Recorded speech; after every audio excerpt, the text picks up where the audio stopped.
Three quotes from very, very diverse sources. It is no measure of your health to be well adjusted to a sick society. Krishnamurti. You can learn from all men, Pirkei Avot tells us. Krishnamurti was some type of guru. He wasn't really a Hindu. He started out that way, but later in life just became a philosopher. But what he says right there, regardless of who he is, what he says is what's important. Viktor Frankl. It did not really matter what we expected from life, but rather what life expected from us. And from Lech Lecha. Go forth, the Lord said to Abram, go forth from your land and from your birthplace and from your father's house to the land that I will show you. Read them yourself. They'll stay up there the whole time. Make your own connections and see if you can determine where I'm going. But in the meantime, I love to teach. I like to teach theology. I like to teach complicated and controversial things just because it makes us all think. But I also love philosophy. I love to teach about how to live a better life and who God has actually made you to be. And it's actually probably the thing I do better than teaching deep theological concepts, because that's the way my brain works. Philosophia. That means the love of wisdom. And life is about wisdom. That's what Torah is. Torah is wisdom. And Lech Lecha provides for us, Genesis 12, provides a special opportunity for a few revelations that we need to spend some time learning about. Our comfort zones, our faith, and what it means to be called a disciple. But the big idea is that calling. What is calling? What is so marvelous and inspiring and difficult about Abraham's calling, and what should we do with it? And the hint is, it's right there. Not the Torah, but the other two. And that's what I want to tell you today. Abraham had 10 trials, 10 tests, according to Jewish tradition. And the first one is right here in this Torah portion. Leave the familiar.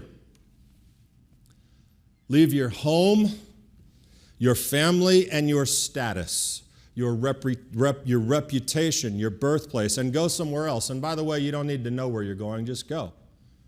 And there's debate about whether or not Abraham actually did know or not. The consensus opinion is that he did not. Although his father had started to head toward Canaan, there's dispute.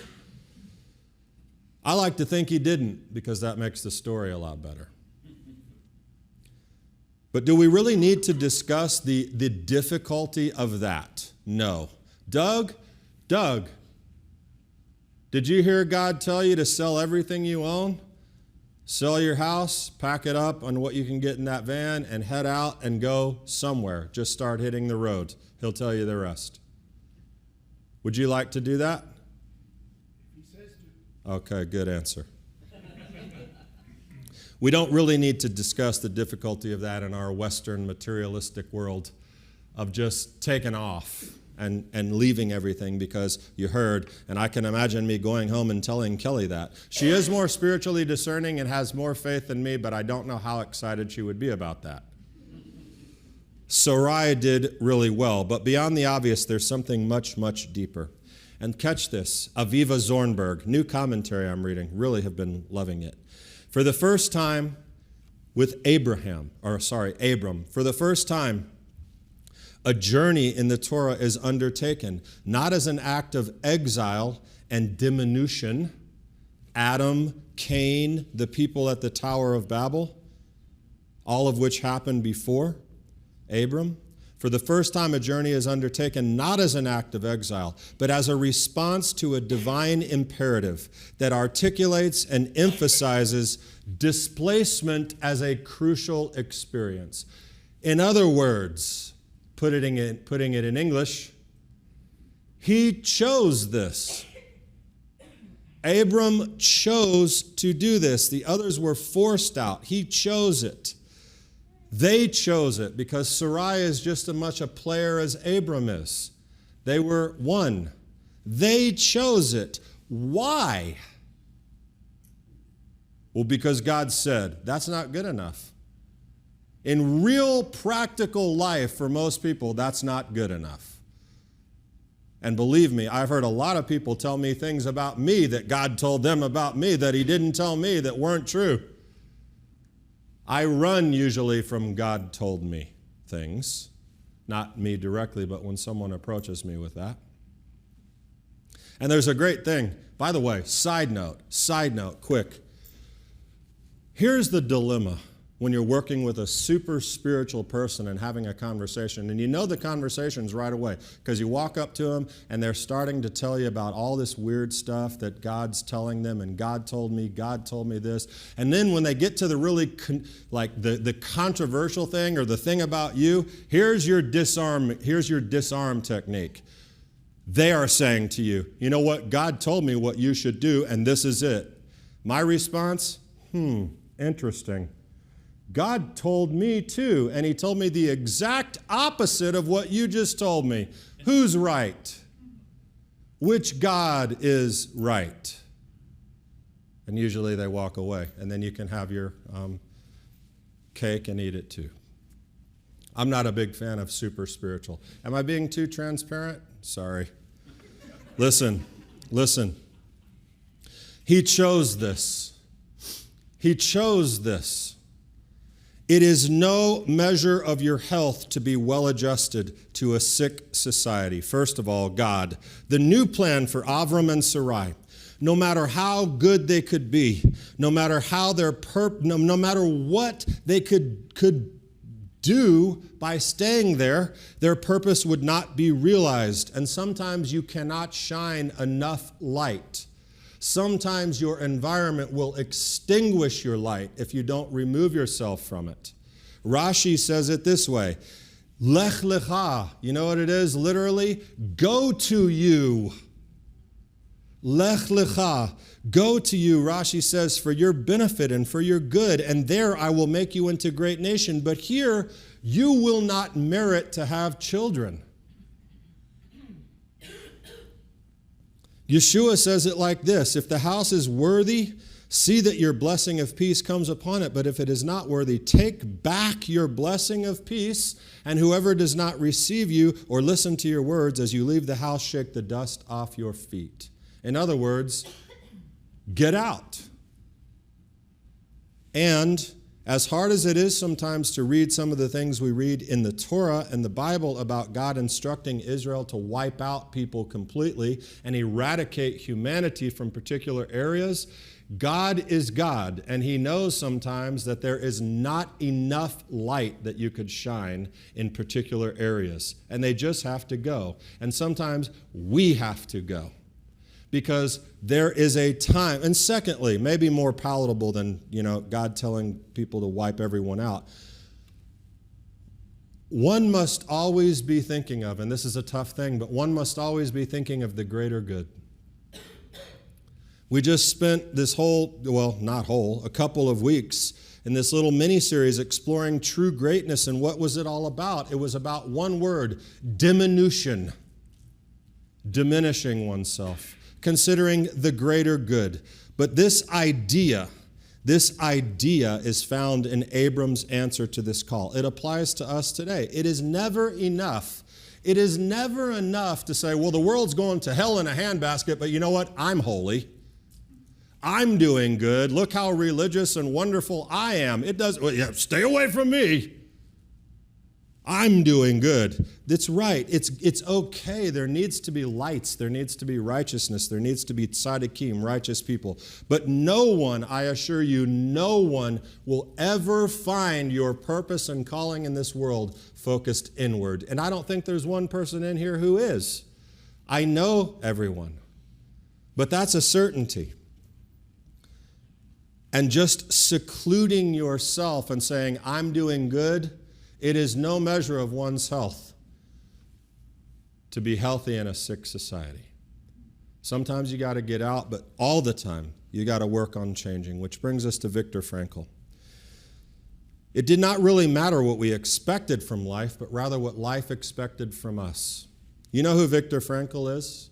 I know Irvin does. Viktor Emil Frankl, March 1905, born.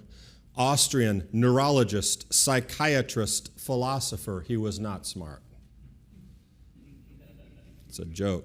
Neurologist, psychiatrist, you get it? Philosopher, he's smart. He was the founder of logotherapy, a school of psychotherapy which describes a search for a life meaning as the central human motivation. It's very, very powerful stuff, and that's important. That's important.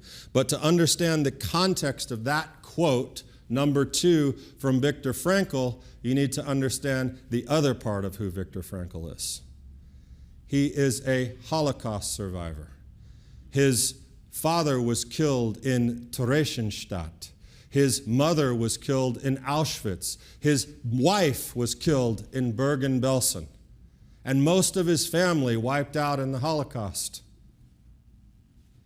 And he wrote a book that is required reading for your life. If you have never read Man's Search for Meaning by Viktor Frankl, get it tonight, read it tomorrow. It is required. His life was a living hell, and yet this is what he said within the camps, not later, within the camps. He looked around and said this. His life mission was realized as he determined to help others survive the experience. And I like to substitute the word God here sometimes for life. It did not really matter what we expected from God, but rather what God expected from us.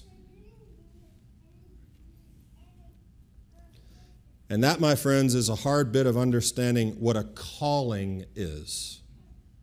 But it was Viktor Frankl's realization. It was Abram's realization in Lech Lecha, in this first test, and certainly in the last and 10th test, which you know what that one was, right? The Akedah, the binding of Isaac, where God said, take your son, your only son, and go up here and kill him. And it was Yeshua's statement in life's most difficult time, in his most difficult hour of living out his calling. Father, if you're willing, remove this cup from me, yet not my will, but yours be done.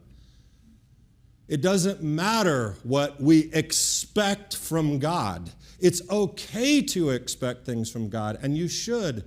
But the real truth of it, for someone who has a calling and a dedicated life of serving God, is what does God expect from us? And I don't like to put a heavy yoke and burden on you, but that's the reality of it. And it's the hard part. And all of those things, it's our calling too, and that's not really easy. Anyone ever heard of the Stockdale paradox? William James Stockdale. William James Stockdale. He was Ross Perot's vice presidential candidate in 96 or whenever that was. But long before that, he was a POW in Vietnam.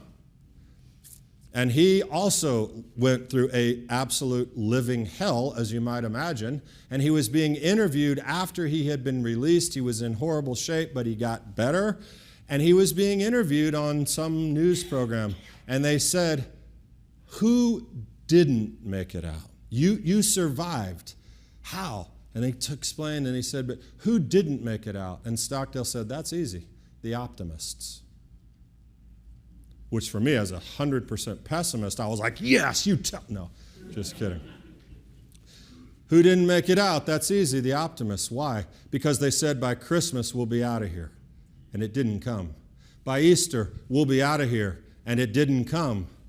And what they were confident in their ungrounded optimism was that they would be delivered, and they never were. And this is something important to realize for us in our calling. There is a realistic expectation of what calling and life as a disciple will be like, and there is a romantic one. And the romantic one will kill your calling. That is why Yeshua said to his disciples, life, I was going to say it, I was about to say it, I'm not allowed to say that word, life stinks. Life can really stink, but guess what? We win in the end. So a calling requires the expectation that you are going to face extreme difficulty in it. Is that encouraging? Does that make you want to, hallelujah? Well, remember, they didn't make it out of the Hanoi Hilton, so be realistic. And Abraham was. Although we read in the Torah portion today, they're going through Egypt, and he says, Sarah, tell him you're my sister. Right? We all have, even Avraham Avinu, and there's so much commentary on what Abraham was actually doing, and we're not going to get into that. That's a different thing. When we walk in our calling, be prepared in that difficulty. Frankl, life ultimately means, here's his quote, life ultimately means taking responsibility to find the right answer to its problems and to fulfill the tasks which life constantly sets for each individual. There is no such thing as a disciple who gets to sit back and say, can't wait for heaven, Jesus. There's work to be done, and it will be difficult, and it will be worth it. To waste our lives dreaming of, the next thing, or worse yet, floundering at the foot of the cross and saying, oh, I'm such a despicable sinner, thank you. There's a place for that. Occasionally, to really understand what you've been delivered from, more importantly, delivered to and for what? That was Frankl's opinion. To change the world. And when you can sit in a concentration camp and recognize that your purpose on earth, more than to survive for you, is to help others survive, you are getting a taste of a heavenly calling. Again, does that make you want to say hallelujah? Probably not, but it's okay. Let's be the best we can be. Which leads to our last point of pursuing a life well lived. The actual calling. William Damon, wisdom from a book called Noble Purpose, where he tells us the idea of a calling is an ancient notion with religious roots. Yes, like Lech Lecha. It goes way back. It's real ancient. Abraham got a calling. Adam sort of had a calling, but he blew that by, in a few hours. Abraham, on the other hand, had a legitimate calling, a real example of accepting a calling. An individual has three realities: their own God-given abilities, the world's need for their abilities, their enjoyment in serving society and God with their abilities. That's what a calling is. Much like any noble purpose, a calling is both meaningful to the self. Yes, it's okay to be happy about what you do. Meaningful to the self and to the world beyond the self. Christian theologian Frederick Buechner. The kind of work God usually calls you to do is the kind of work that you most need to do and that the world most needs to have done. You understand Abraham's calling, right? I'll tell you about it real quick. But the place that God calls you is the place where your deep gladness and the world's deep hunger meet. Has everyone found that place? Abraham heard that call, but what is a call? In the most literal sense, it's, hey, Kelly. In the most literal sense, it's your name, Vikarata et Shemo, and you shall call him Yeshua. But Yeshua is an appellation. It's a name. That's not a Jewish explanation of a name. A name is so much more. Vayikra Shemo, and he shall be called Wonderful Counselor. What does that mean? It's not just the name, David, Peggy, Linda. It's your attributes. It's who you are. It's your descriptor. It's your virtues. It's everything about you. That's what a name is. So, Proverbs 22 says, a good name is to be more desired than great wealth. Favor is better than silver and gold. Does that mean that every 5 years I should change my name into the most popular name of the time because that's better than being rich? Of course not. It means your reputation, and a good one, is far more valuable than wealth. A name reflects your calling. To hear the name which God has called you. When you answer a true calling, something miraculous happens. You know what it is? You find out what your real name is. You find out what your real name is. The name that defines who you were created to be, the name of the purpose in your life. Not a happy life, but a life of joy, and there is a difference. I love the way Rashi puts this. Listen. Abram had no son, but Abraham had a son. Sarai shall not give birth, but Sarah shall give birth. It is a transfer of identity in their name. Abram and Sarai were never going to have the fullness of life, whether it was where they lived or whatever. That was not their calling, not Abram. Which, interestingly, what does Abram mean, which is what he was named? Who can tell me what Abram means? Great father. Great father. Remember what we talked about last week? That is greatness with singularity. Abram, great father. And what was his name changed to? Avraham. What does that mean? Father of the multitudes. His taking up of the calling was for the move beyond great father to the father of many. And making a way in the world, ultimately being the top level of Yeshua's lineage. Avram to Avraham. His own God-given abilities. He desired above all to be a father, and in the response to the calling of God, he got more than he ever asked for, didn't he? In a miraculous way. But there's this one problem. You have to be listening to hear that. You have to be willing to trust. The Midrash Tanhuma asked this question about Abraham's trial. Is there a man who travels without knowing to what destination he travels? Like, no, silly, dum-dum, absurdity at every step.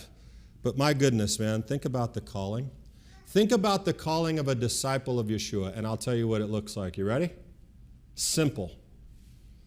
Now, as Yeshua was walking by the Sea of Galilee, he saw two brothers, Simon, who was called Peter, and Andrew, his brother, casting a net into the sea, for they were fishermen. And he said to them, "Follow me, and I will make you fishers of men." Immediately, they left their nets and followed him. Going on from there, he saw two other brothers, James, the son of Zebedee, and John, his brother, in the boat with Zebedee, their father, mending their nets, and he called them. Immediately, they left the boat and their father and followed him.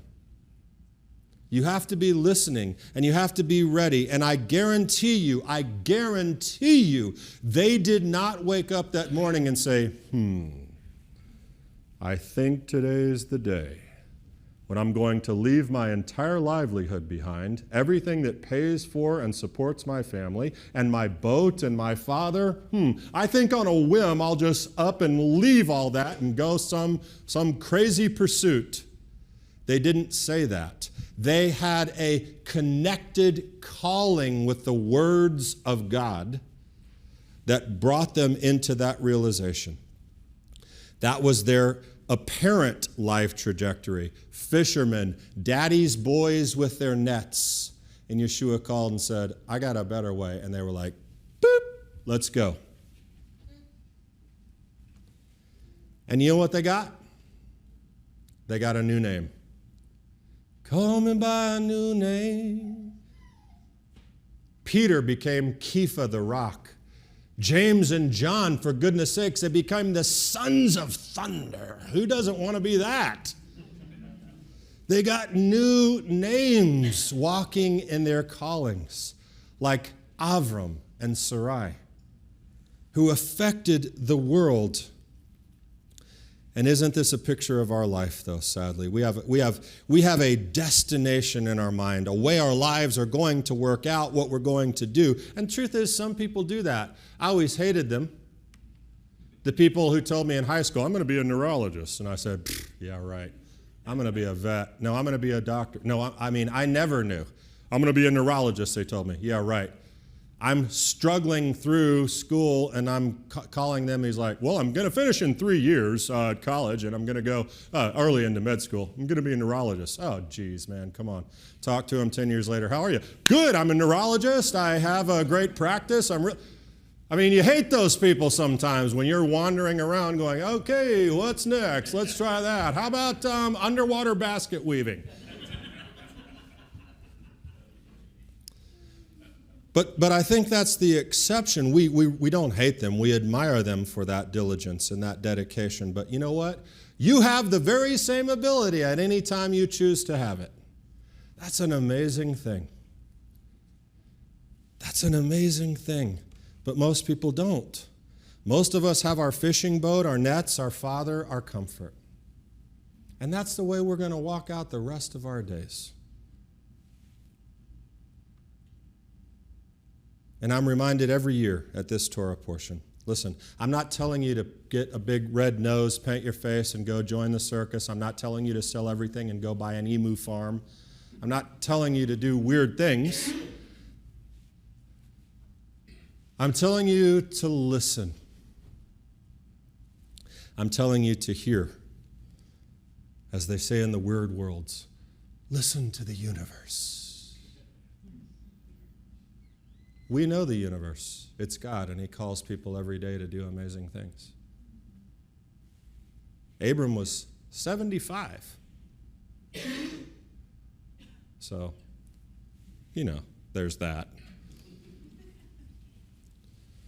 I'm telling you to look and listen and keep this question in mind, this statement from Viktor Frankl. It didn't really matter what we expected from God, but rather what God expected from us. Because the last part of living your calling is the enjoyment you get out of it in serving society and serving God. Taking your needs, your skills, plus my skills. Your needs and the world's needs come together in your calling. Rabbi, listen.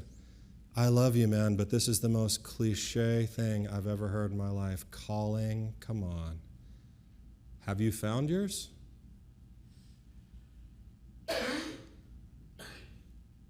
Are you doing the great and unbelievable thing? Are you working toward finding out your real name, to knowing who God called you from the beginning to be? I say we start. I say we do that today. After you read Man's Search for Meaning, then you get, no. This is it. How many are where you thought you would be? It doesn't matter. It doesn't matter. Abram heard the voice of God and became someone else. Peter, James, John, all of them, they heard the voice of God and became someone else. Not that who you are is bad. Who you are is great and excellent, and God loves you just like that. But He did indeed create you for great, great things. We've already defined greatness. Now it's time to be great. Lech Lecha, it means go to you, literally. Listen to that. Listen to that. Literally, go to you. That is incredible, and I didn't even get it until the very end of this preparation. Go to you. That's what Abram did. Lech Lecha, Abram, go to you. Go to the real you. Become you that I made you to be. Become you. Answer the call. Learn your real name. And I am confident, my friends, no matter where you are in life, maybe you are exactly where you want to be. That's not very common. It's also not always that exciting. Or maybe you're a long way from there. This is the simple instruction. Listen. And Lech Lecha. Go to you. Shabbat Shalom.